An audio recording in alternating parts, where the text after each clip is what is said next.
Hi Troop. On Wednesday, we're going to do our second cooking project for our new Cuisines badge. We're doing cooking from another period of time.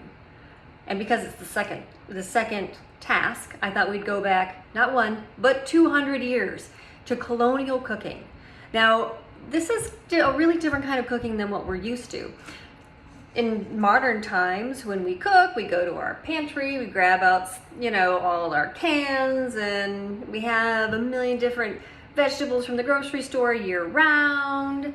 And then we whip on our stove and get out our blenders, and we have our rubber spatulas and all these great things.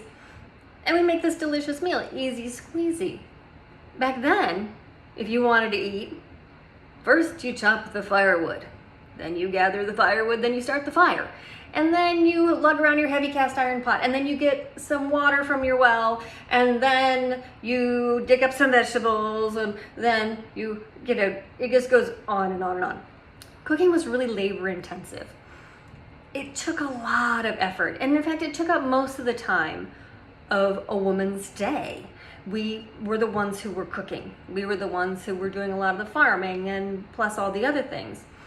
But because it was so labor intensive, it took up so much of our time. Now this recipe is 200 years old. It's a soup recipe, something easy that everybody could make, and we're making some delicious biscuits. These are things that anybody could have made, a poor farmer or even a wealthy president. The recipe that we're going to be using was handwritten by Thomas Jefferson over 200 years ago. Handwritten, he liked it so much. He was into everything, really curious, but he really liked cooking, and this was one of his favorite soups to have. It's made with root vegetables and water and beans. These are things that everybody would have had.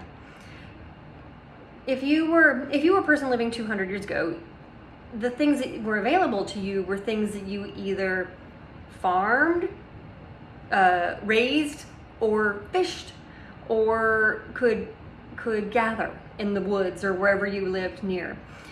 Or, if you were really lucky, you could go to your corner market if you lived near a town. And if you were lucky, that grocery or mercantile would have things like sugar and salt and tea and coffee, and on a rare occasion you could get some spices if you lived in a big town, and you could get tobacco and things like that, but things that you couldn't grow yourself. They might even have flour from the local mill if you couldn't grind flour yourself. But we are really lucky.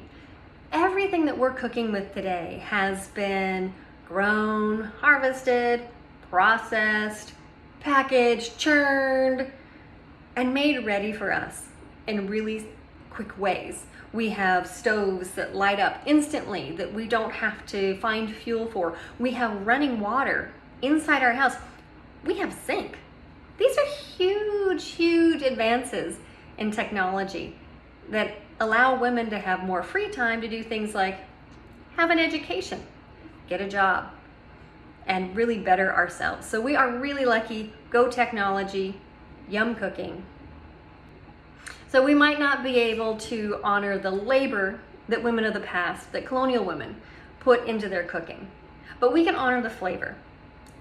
I'll be dropping off at your house a bag of ingredients.